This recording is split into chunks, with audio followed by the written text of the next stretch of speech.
যারা এখনও Google map use করতে পারেন না তারা গুগল ম্যাপ ইউজ করা বুঝে নেন, বা যারা বাসায় দেশে আছেন এইটা ছাড়া চলা পসিবল না। কারণ আপনাকে যারা চিনে অলওয়েজ আপনার সাথে থাকবে না। যেমন এই যে আজকে আমি যাচ্ছি একা, আমার রুমমেটরা তো লিমাসলে নিকোশিয়া ক্লাস, অনেকে আসতেছে নিকোশিয়া থেকে, নিকোশিয়াতে আসতেছে অনেকে, যাদের আজকে টেস্ট টুস্ট করতে হবে বা ইয়ে করতে হবে। এখন আমি যদি কারোর জন্য ওয়েট করি, দেখা যাবে আমি 1-1.5 ঘন্টা পিছিয়ে গেছি। আবার অনেকে আছে আমার আগে আসে, তারা যদি আমার জন্য ওয়েট করে তাহলে তারাও পিছিয়ে পড়বে।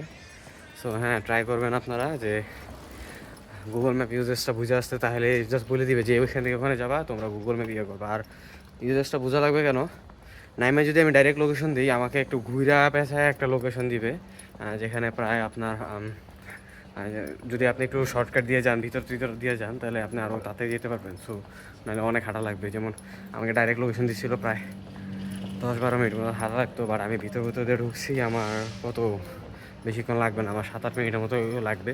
সো এরকমভাবে বহুত জায়গায় আছে, যদি এগুলো না পারেন প্রচুর হাঁটতে হবে।